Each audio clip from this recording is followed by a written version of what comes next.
I am Mariam, and I'm the publications intern for Women's Studies. I'm Feather, and I'm the intern and technology intern. So I guess we can first start off by saying hi. So if you don't know the person next to you, or even if you do, just say hi to them and thank them for being here.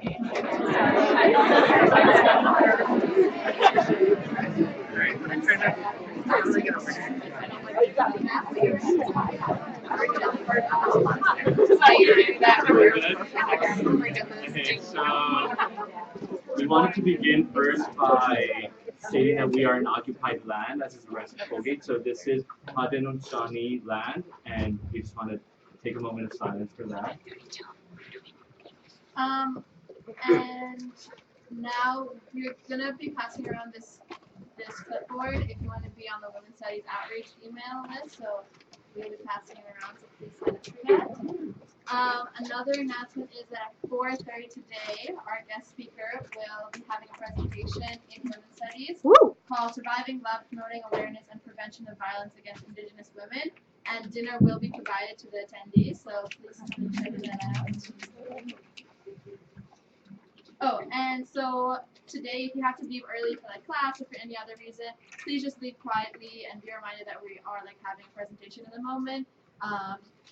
And then also, if you can clean up around yourself, that would be great for all adults who know how to clean up. So if you look to the back left over there, there's a trash can, and then there's a compost bin, and there's signs right there that tell you. And then once we're done, if you can stay and help, maybe put the chairs back in the rack, that would be great. And then before we introduce our speaker, I just wanted to thank you all for being here today. So today we're so lucky to have Taté Walker. She's a member of the Everyday Feminism Speakers Bureau with us. She's a Lakota feminist activist, blogger, filmmaker, photographer, and social service professional. She promotes cultural competency and inclusion for professionals in the workplace. Her experience includes more than 10 years as a newspaper journalist, reporter, and a freelance journalist, a juvenile justice worker, a teacher, and civil rights and family advocate. And this combined with her personal, professional, and academic research in the areas of Native American identity and stereotypes, poverty, health, and sexuality make Taté a dynamic and powerful speaker. We're so excited. Please welcome Taté.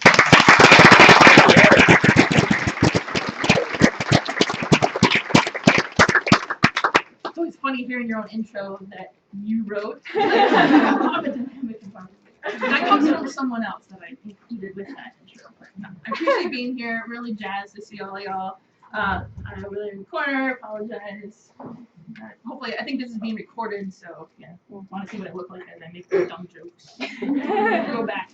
So I would introduce myself in my own traditional language, Lakota. So I'll do that now. Hamitaki api, Taté yushta yuje.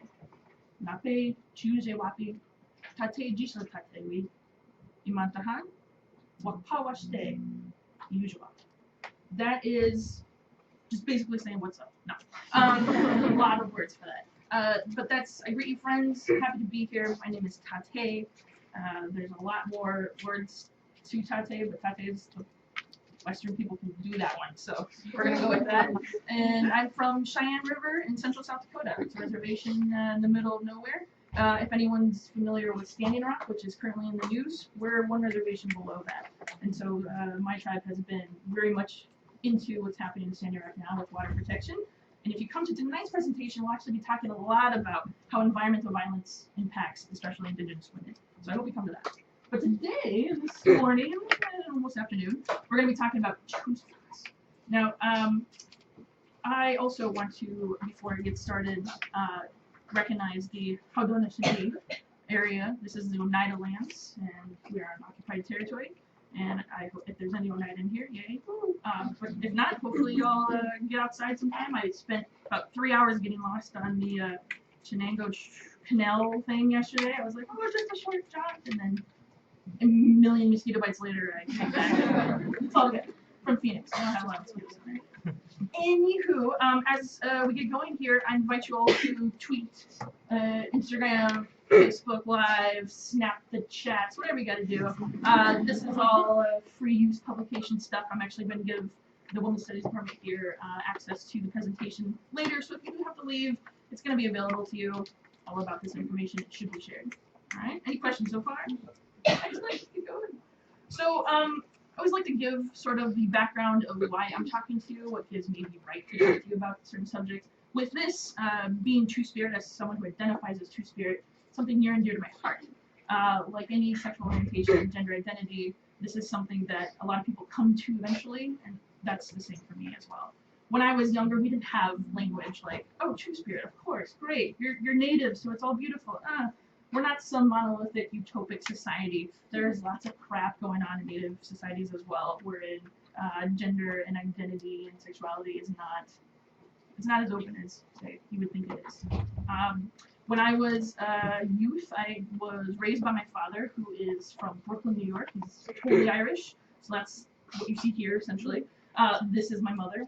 And I was raised by my father, and raised in an environment that was very much Catholic and very much demonizing anything that was outside of that cis-het normality, right? So my mother, who loves many different identities, they often would come at me with, oh, anything bad you do in life is because your mother's a lesbian and Indian and all kinds of things that we don't like. And so both being native and then being also outside a heteronormative sphere was seen as bad. And so that's how I grew up, right? So then in high school, you know, when stuff really hits the fan, and you start falling in love with your best friend and you go, oh, the guilt. You know, you really start questioning things. And so that was really tough. And when I sort of came out, it's not really a coming out story because it was done in a sort of defensive way, you know, with all the stuff happening as a teenager and my parents asking me, what's wrong with you?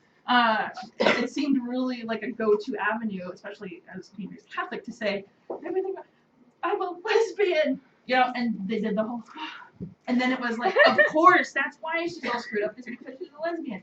That was my family's rationale.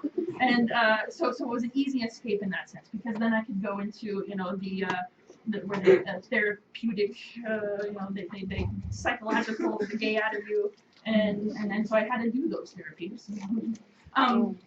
And that was not good. I'm going to skip a lot of the traumatic parts and then go right into college, where the spaces where I did my undergrad, Fort Lewis and Durango, Colorado, fantastic school. Sort of like this, you know, no one knows about it. I'm just kidding. Very beautiful space, lots of awesome stuff happening there. And one of the things was very, very open and very educational space for me to start reclaiming not only my identity as what would be bisexual, but then also Two-Spirit. I started being introduced to that. At the same time, I also was reacquainted with my mother, the Lakota aspect of me. And she does not identify on any kind of mainstream spectrum. She doesn't identify as Two-Spirit. She identifies herself as someone who falls in love. And so I always sort of admire that about her. And thanks to her openness about her own sexuality, was able to come to terms with my own. And so that leads us here today. And I think if I'm doing this for any reason, it's because there are Lakota youth and Native American youth out there in general who do not also have the words to describe who they are or how they feel. And reclaiming that Two-Spirit space is so important to their own understandings of self and their culture and becoming a productive part of the society when they can be accepted. So, without further ado, we'll get into the actual presentation. Some objectives. This is hopefully a safe space. We're gonna make it one. Be respectful. There's lots of different cultures out there. There's lots of different understandings of things. This is coming from a Lakota perspective. There are 567 federally recognized tribes in the United States alone. Hundreds more that aren't federally recognized. I do a whole presentation on just what that means. But in the grand scheme of things, we are not, again, monolithic. What I say here doesn't represent every tribe. It doesn't represent well, anything except for what I'm speaking from, that Lakota perspective. However, there are some nationwide, I guess, understandings of what Two-Spirit is, and that's what I'll be sharing with you. Hopefully you're going to learn new gender perspectives, new sexuality identities, and be able to move forward in your understandings and studies with those. And create better service models. I don't know what you guys are all going into, but I've talked to sociology majors and psychology majors, whether women's studies or even business majors. You're gonna be working with different people. This is gonna help you do that. All right. Any questions on that?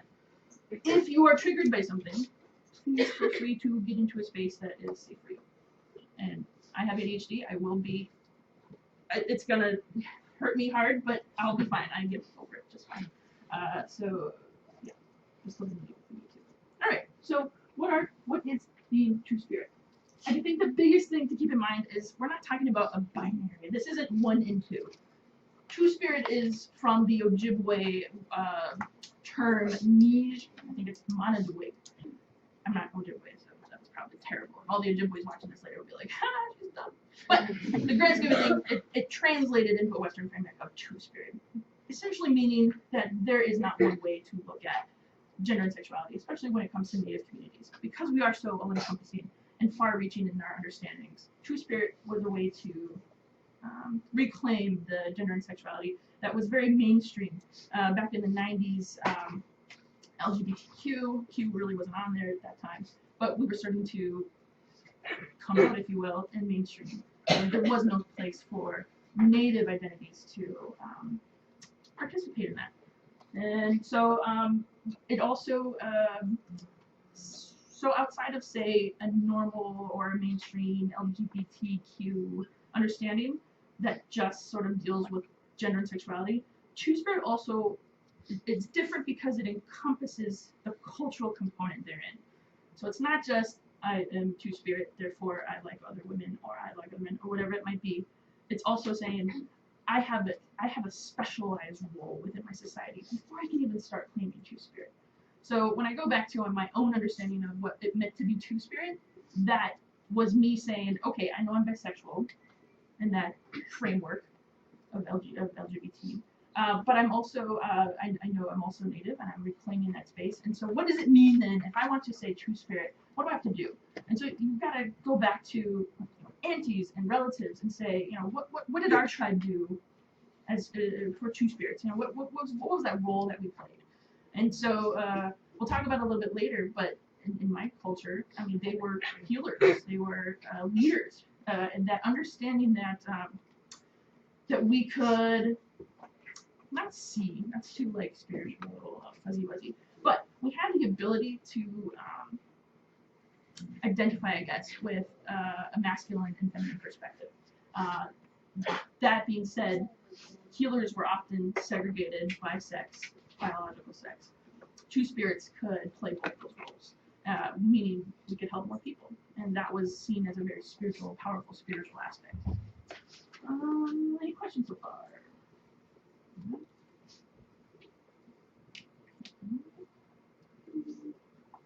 So, big thing to remember, whenever you're studying true spirits, a term that comes up is Pradesh.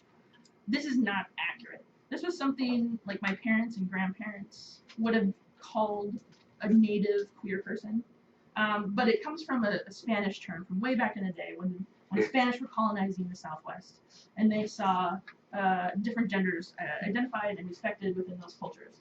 And all it really means is essentially a fuckboy. It's a very pejorative word. It's not some respectful term. It's mostly identifying gay males, trans women. Don't use it, but you see it a lot. It's not cool.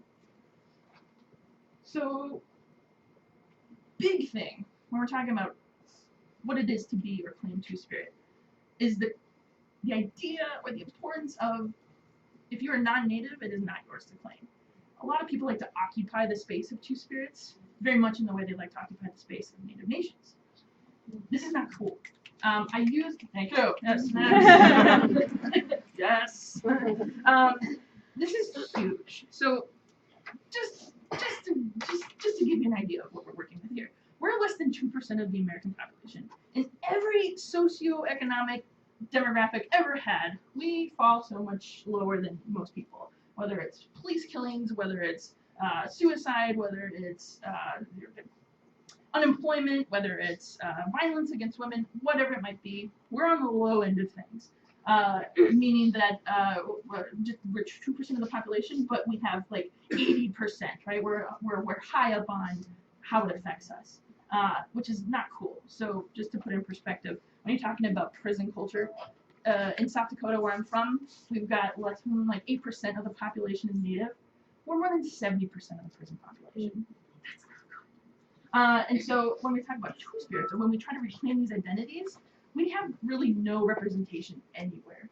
And that's not just with two-spirits. That's anything. Whether we're talking media, books, there's no Native books on that wall, by the way. We are there, and we're here, and we have things that represent us, but when it comes to mainstream, no one really knows about us. And so when we say, please don't take two-spirit from us, we really mean you're erasing us when you say, as a non-Native, I'm two-spirit because I really feel like it presents me as a person, and I'm really, good with nature. That's cool. But there's so many words that you can use to identify yourself. I feel for you, because two-spirit is, we're going to be talking about why it's pretty cool, why people would like to claim that. It is very much, when you talk about LGBTQ in a very general sense, we really had a fight for those spaces, whether it was gay marriage, whether it was being recognized as a great media producer, or whatever it might be. Those were fought for spaces because it wasn't an important role that people played, right? It was very much a role that many negative things happen with. Two-spirits, on the other hand, when you look at nations like mine, or nations like Navajo, or whatever, there are, I think, like 165 documented gender understandings within Native nations. We're still learning, we're still reclaiming those spaces, but when you look at 165 tribes had a space for gender nonconforming folks, that's huge, I think. And when you look at those spaces saying, wow, a Lakota two-spirit was someone who had a leadership role, was important for marriage counseling, was important to raise other kids, that's pretty beautiful stuff. We're perfect, but if I could go back 200-300 years and have grown up in a space that didn't demonize me for being liking other girls, didn't guilt me or say everything bad about you is because of that, like I was raised in, that would have been, I can't tell you how probably really cool and awesome I'd be right now, right? If I had had a space to grow up in that said, you're awesome the way you are, or how many other kids can feel that way too. So I get it. I see why people would want to claim two-spirit, because it is so just spiritually fulfilling too. But it's not yours. It's not yours to take. And so we often are presenting in this way. This was a high school board, I guess, if you will. And it's just, really, the biggest thing is that, right, two-spirit is not for white people. And as it is the queer equivalent, if you will, of wearing a hipster headdress. Don't do it. It's appropriation. We have fought and died for this as well. And it predates the LGBT history totally. We're talking time immemorial understandings of multiple genders. I like this quote from Harlan Cruden. He was the founder of, I think it's New York's Northeast Two-Spirit Society. He says, "We are not reinventing, unlike the LGBT community. They're creating rights based off the examples of the civil rights movement. For us, this is reclamation in which we were honored and celebrated before colonization."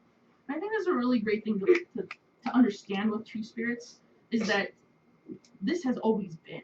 We are just now coming out of genocide and trying to work through settler colonialism and reclaiming these kinds of terms and spaces for our people. So again, it's not the worst to have.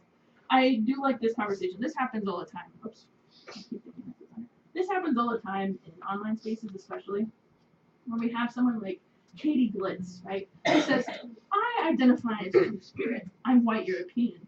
This is my spiritual perspective rather than looking for a tag. Is this wrong?" And you would think she's asking this as sort of, a very open-minded person.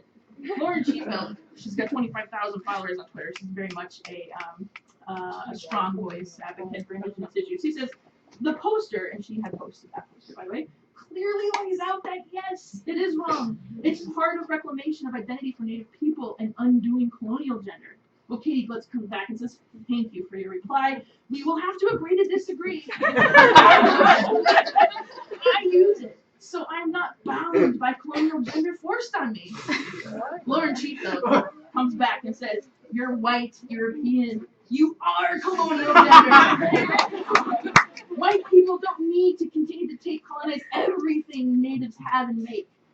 It's especially, and specifically for what the people of North America decided, which according to your bio, you're not even in as a European. She says, "Are you seriously in London doing this? Colonizer legacy is strong." So, this happens on a daily, by the way. But yeah, Lauren is really cool to follow for many things. I do like to make sort of a point about her as well, though. Great activist, indigenous-wise, but she can be a little divisive. Wherein she's strong with her words. So if someone dissents with her, in fact, this sort of devolved into a conversation where she says, "Drink bleach." Right. Funny in a sense if you know where she's coming from, but she has gone too far in many instances. So I just wanted to make sort of a trigger on that because she can get very violent in her word usage. I don't think she really means drink bleach, but she has told people who then go off and are very depressed about it. So, and I'm even speaking of other Native people. So there's, balance out your heroes, essentially what I'm saying. But if you want this on the daily, she's got that for you. Yesterday was Labor Day. She was all about sex worker rights. Let's go. So I definitely would recommend following her too. So, again, I said before too, when I was younger, I didn't have language to identify as Two-Spirit. Had I had something like Two-Spirit and then also mentors within the Two-Spirit community to uplift me in that role, I feel like would have been in a much different place. I think the same for other Native youth coming in today. That's huge. And not just Native youth, Indigenous youth too. I'm talking of Indigenous folks across Turtle rights, Canada, Central South America. That is inclusive within Two-Spirit, by the way. No. So speaking of youth, if you are working with LGBTQ Native youth, not necessarily to define themselves as Two-Spirit yet, because that does happen. This, I feel like, is a nice short video to sort of talk about why it's important to claim it, but also to understand it too. I did try it before, it did work, but it's like 2 minutes, 3 minutes, I think. Native created and produced, by the way, they do a whole series. Oh, I hope I have sound. I just realized that I have no sound. Just on the computer keyboard. Look, I'm just kidding, sorry.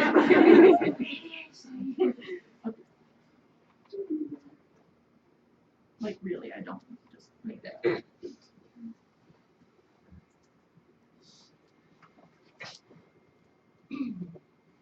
The light's cool here.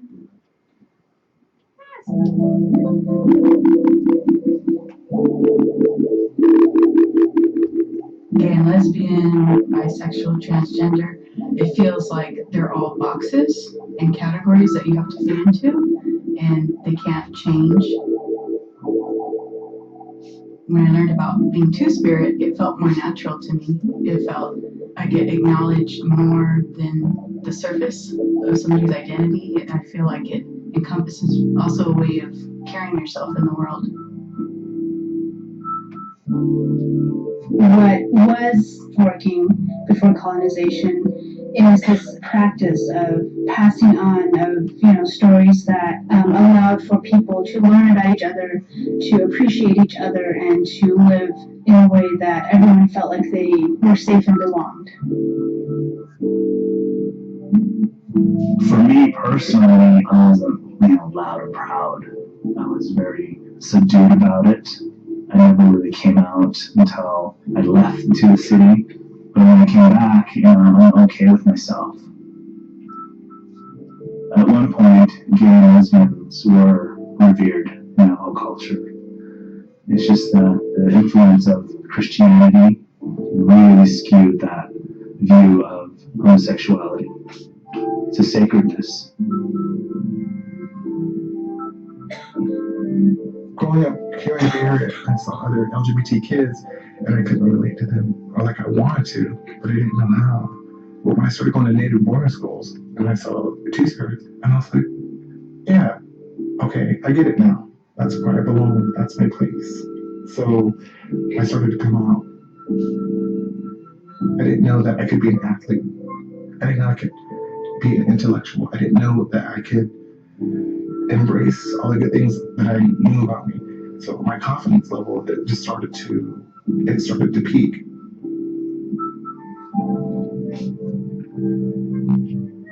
Young people who are just exploring who they are, I want you to remember that there are some tribes out there that didn't even call you a specific gender until you decided what that is.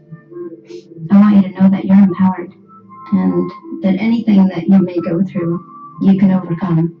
You have the strength and that you're valuable and you belong here.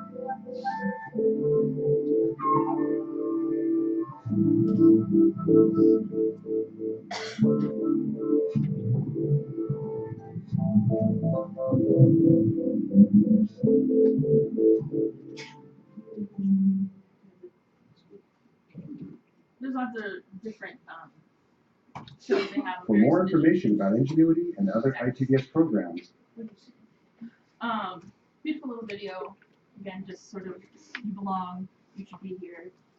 We've got Native youth, queer Native youth killing themselves at like 80% the rate of other suicides. And that's too much. One is too much.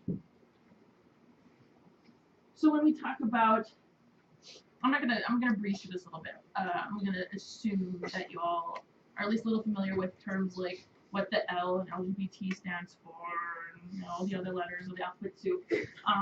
But just sort of to give a primer on what we're talking about, just sort of in the biological or the identity sense. Hi, Mom. Okay. How's it going? We can take pictures of her, by the way. Anyway, so just this is sort of the cis-het scale, right? If you are assigned at birth male, it is assumed you're going to grow up and like masculine things, and you are going to love and be attracted to women who are identified like femme, right? Same thing with women. Given a vagina, and that's cool, and you got feminine things that you do, and attracted to males later, then this is that's the expectation, right? That's the default.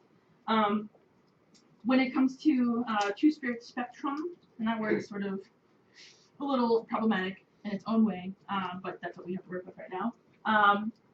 You're looking at falling on various levels of the scale here, right? So,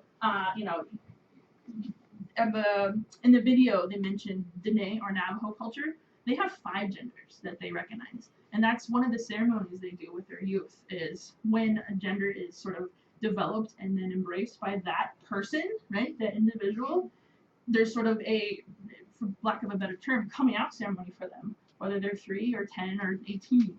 I think that's so huge and beautiful. But again, not Native American monolith here, even within one culture. They have the Dene Marriage Act. We're going to talk about that later, but that specifies marriage within the Dene culture as between a cis-het man and cis-het woman. So, problem still within there. But, so, you're falling on different scales here. Does this make sense? So you can put an X here because you're mostly masculine, but your gender identity might be a little bit more feminine. Gender expression, how you present yourself to the world, right? Your performative nature of gender and sexuality might be somewhere in the middle. But this changes per person. And that's sort of the understanding within True Spirit, is that we're not going to put you on an L or G or B or whatever the alphabet soup might be. You can be anywhere in here and still be True Spirit. Make sense? Okay. So I mentioned spectrum can kind of be a little problematic when really gender, sexuality, orientation, all that stuff is more spherical platforms that can change or intersect in multiple different ways. So this is a little hard to see, but again, this is going to be available to you if you want to come back to it later. But when you talk about, say, your sex that you're assigned at birth, it's really any one of these, like female, male, intersex, right? Gender presentation. Well, let's go over here. Sexual orientation. Who you're attracted to, right? So many different things here. It's not even funny. Gender, how you identify yourself, right? I'm a man, I'm a woman, I might be trans or queer or two-spirit or somewhere in those realms intermixed. Gender presentation, again, how you're presenting. Any questions on this? I like this sort of chart better because it sort of recognizes that sometimes these things change. think that's cool. So I talked about early before how Two-Spirits, at least within traditional cultures, I mentioned the 165 we've been able to document that have specific terms or roles that Two-Spirits played, and those are all called different things, by the way. In Lakota, for instance, a male was called Winkte, which is actually the word man and woman together. It's a little bit trans, but that's what we had to work with. For women, it was Wiawiko or Wikawi, and that's crazy woman. But that's not supposed to be a disability thing. That's crazy was someone who expressed themselves outside of norms. So we had many leaders that, for instance, Crazy Horse. It wasn't that he had any sort of mental health issue. It was that he was expressing himself in ways that was beyond what anyone had ever seen. So Wiawiko, the Wiko being the crazy part there, was, again, revered and seen as more warrior-like than, say, your feminine, woman-identifying person.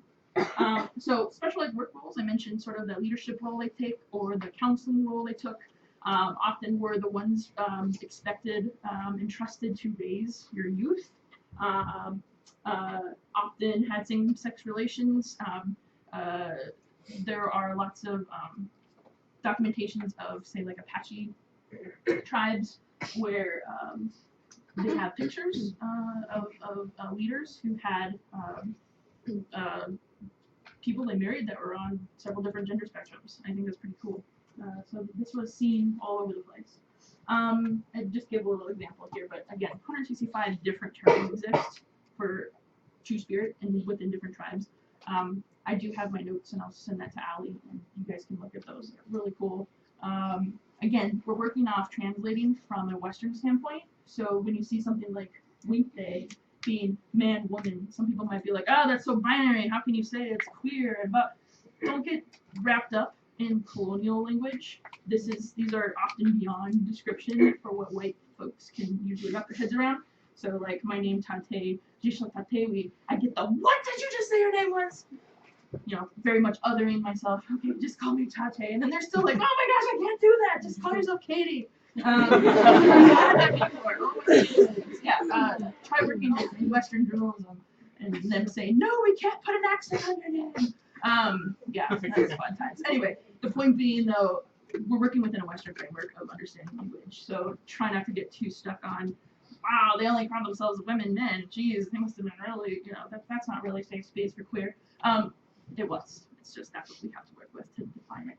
Any questions? Where am I at time? Oh, we're doing good. Excellent. I call this a tribe called Queer. It's kind of stalled a little bit with the gay marriage rights federal legislation coming down. But way before that, tribes have been expressing their own gay marriage rights laws. We are sovereign nations. Well, those 567 of us are sovereign nations, meaning we can make and create our own laws therein. So starting in 2009, well, even before that, but this was sort of documentation of that. Coquille Indian tribe in Oregon, they're allowing people to have same-sex marriages all the way through 2015 in Michigan. What's interesting about this, again, this was when federal legislation came down, so a lot of tribes stalled with that. We're going to talk about how that's sort of been it's had a negative impact in Indian country, where you have, say, rights for all citizens in the U.S. to get married, regardless of gender, sexual orientation. We don't have that on all tribes. So if you are living on a tribe, for instance, the Navajo Nation, which again does recognize, in the traditional sense, 5 different genders, they have the Dene Marriage Act, which does not allow gay marriage. So that's the largest tribe in the nation, and they do not allow same-sex couples, same-sex marriage on their reservation. So you can't get married there if you are in love with someone there. So that's problematic, and it's something we're working on. There's been a lot of protests, I guess, to end that. Cherokee Nation also doesn't allow same-sex marriage, another of the largest tribes in the U.S. So again, not a utopic, monolithic when we're talking about Native American, right? Like everyone's sort of like, oh, the Native American Two-Spirit. Kind of, but it just remember that it's not all encompassing. We definitely have issues that we're working on within our own communities. So just keep that in mind. I think I had.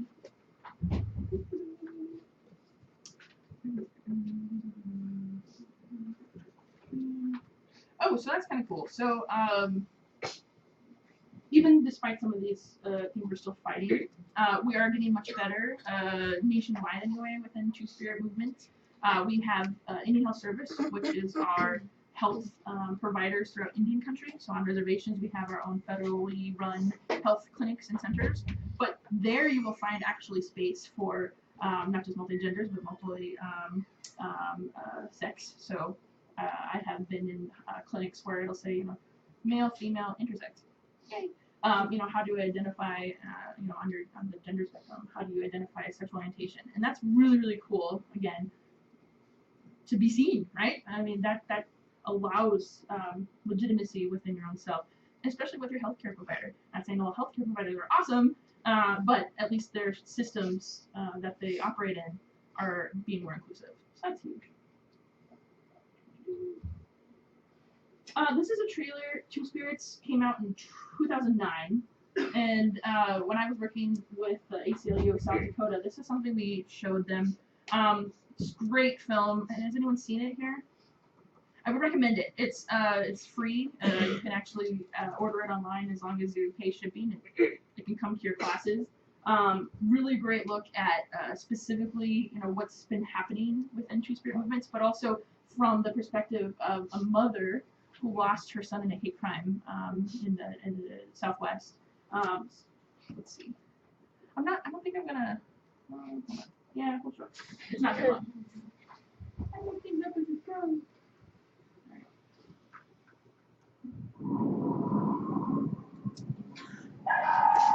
It's hard to love something that you love so much.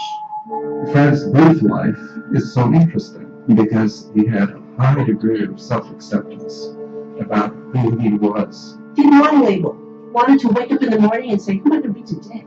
The masculine and feminine together are sometimes reflected so completely in the body of one person. It's as if they have two spirits.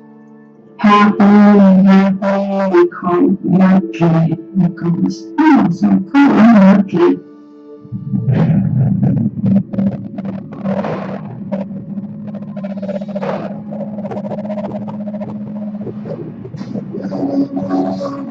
It was so horrible and tragic to me because he was a beautiful kid reduced to this. Fred was poor, person of color, lives in a remote area. You do the math. And the life of this place we call America, there is nothing more traditional than two-spirit people. We were getting married here long before it was a born and I of Stonewall. He really wasn't breaking rules. He was simply trying to be himself, and we bless him for it.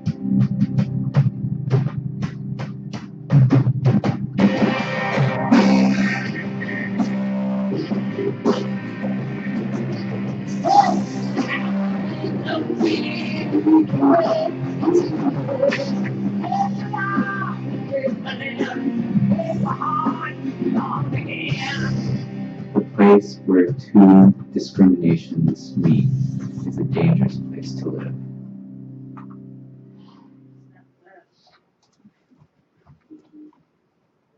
Again, really great. No, not that great. It's really cool.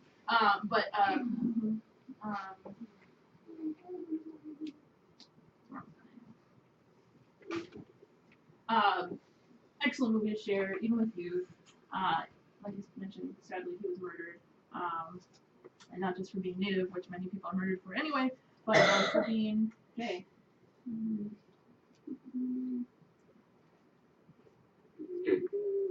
I'd like to point you to some resources before we leave it open for questions.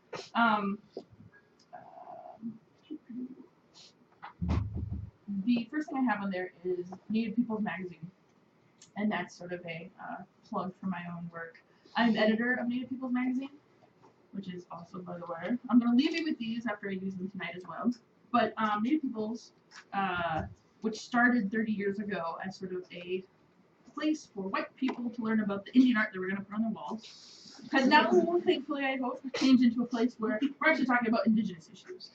So, for instance, our May-June, our Pride Month issue, featured my friend, who is a drag queen in Two-Spirit, Passamaquoddy out of Maine. His name is George Michael. Moonlights as lesbian.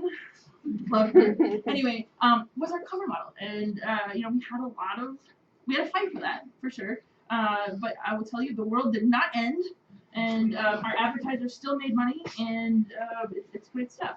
That was May, June. I also have the July, August, and then also, if you're familiar with Tribe Called Red, this is our latest issue, September, October. Check them out.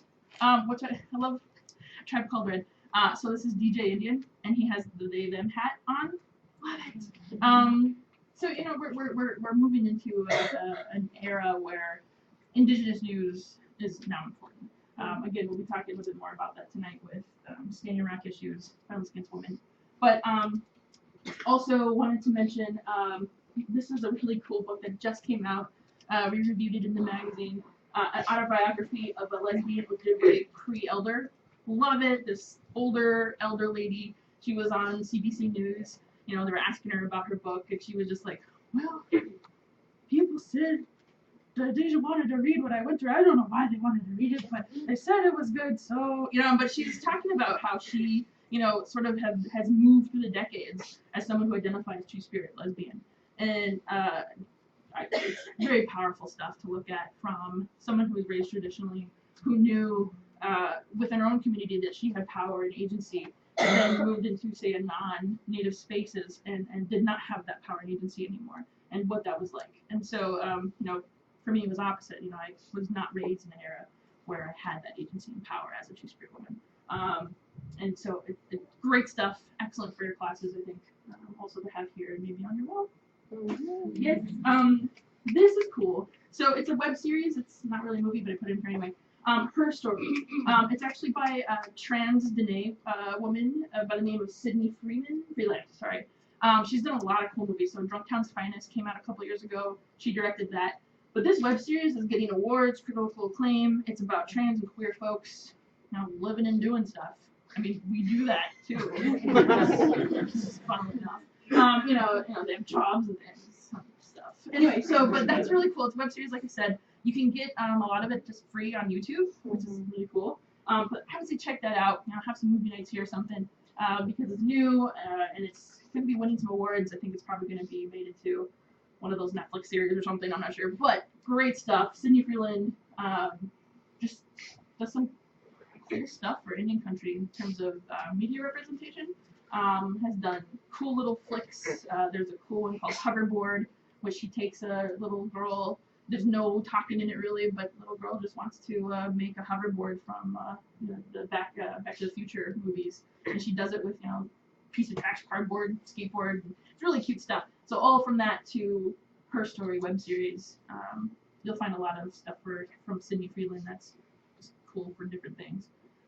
With websites, I got down here, but really search for Two Spirits 2016. Really, I like putting dates behind it because you'll get a lot of stuff from way back when that really does put Two-Spirit in that term of Pradesh, which again, very problematic language. Don't want that. So put some years on it. I want to learn from 2008 to 2016, or just what's the most updated stuff. You'll find a ton of things coming in, especially from places like California. Canada does really well with its First Nations folks and Two-Spirit folks. California just had its, I think it's like 20th annual Two-Spirit powwow. I mean, they're really doing some great stuff in very inclusive spaces and making it easier for Native youth in those areas to feel involved, feel noticed and recognized. So where does that leave us? Like I mentioned, we still have work to do. We're coming out of 200 years plus of colonialism and genocide.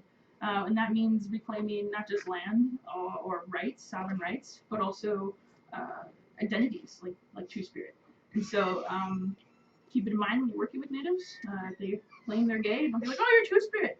That doesn't, it's not one and the same. I think one thing that I learned going through some of these presentations has always sort of led me in the right direction. Identity does not equal behavior, and behavior does not equal identity. And has just led me, not just through gender and sexuality, but in many other ways. Just because you're a priest doesn't mean you don't sexually abuse kids. Just because you're a drag queen doesn't mean you're gay. Just because you are cross-dresser doesn't mean you don't like women. Things like that. It's just a really great way to lead your discussions, I guess, with folks. But on the other hand of that too, if somebody does play in that two-spirit role, ask them about their nation and their community and how they are reclaiming that within their communal spaces. Natives operate in a framework wherein family and community is the utmost, wherein, say, Western frameworks are very much in that individual sort of economically driven roles. So when you say true spirit, again, that comes with a set of responsibilities with that identity. So something to keep in mind. But I will leave you here with what we got here. Any questions, comments from the crowd? Even if it's not just on two spirits, but other things as well. Yes. You talked a little bit about two spirits and their role in specific Native communities. Yes. And kind of like having to do with spiritual guidance and stuff. Right. Do two spirits typically marry other two spirit people? Is it kind of open to whatever they want? Is it fluid? Is it? Yeah, very much fluid. Keep in mind it doesn't. I think when we talk about like gay marriage in America, for instance, that was sort of something like a lot of trans folks were like, yeah, good for you guys. It's very much the same concept, I guess. Within traditional Native communities, two spirit just meant, again, that role you played. It really wasn't like, oh my gosh, I'm sexually identified as two spirit. It was just, hey, wow, this person's got agency in this way. We're going to use them this way, and they're going to be able to marry whoever they want.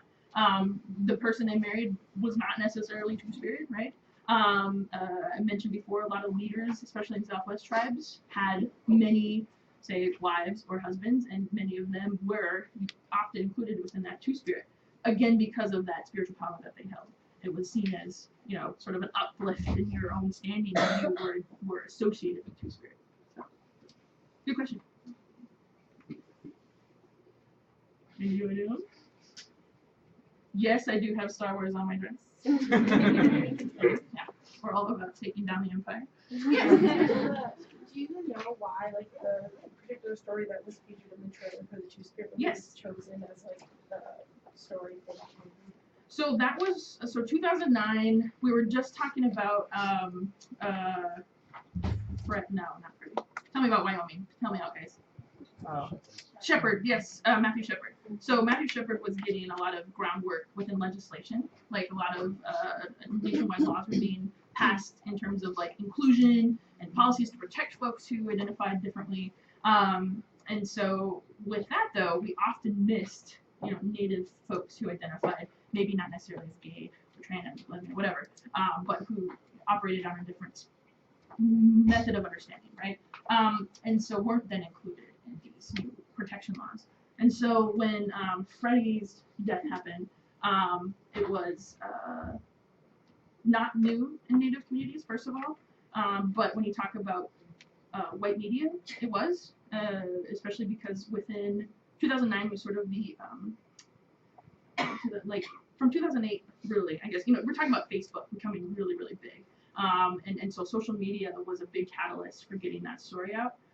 And so not that it was new and not that it hasn't happened before, but because of social media, the story made its way to white media producers.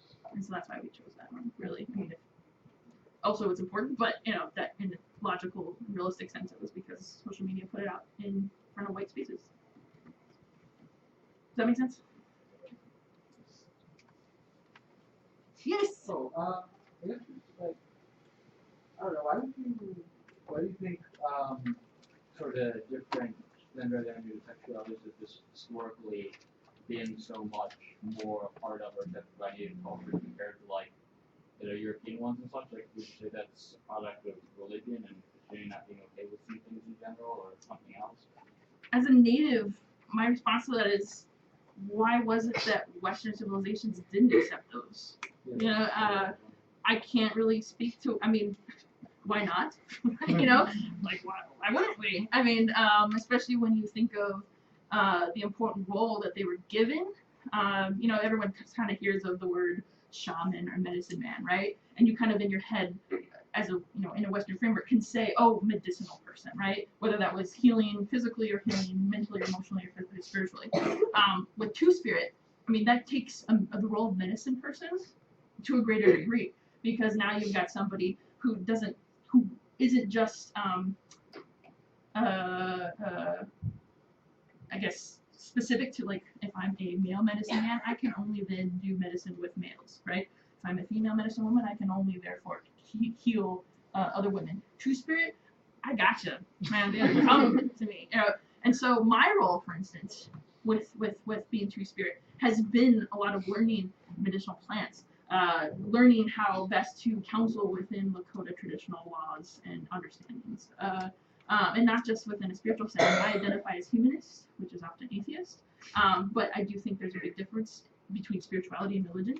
And so when I take that in consideration, I feel like I'm able to heal on multiple levels and not just say, oh, well, if you take 2 strings of sage and a little bit of tobacco and call me in the morning. No, it goes beyond that, right? It goes to what I hope is, I mentioned this at the outset, when I talk about Native youth, I can go into those spaces as a social service professional and say, what's really going on here? And it allows me to be present in multiple capacities. Does that make sense?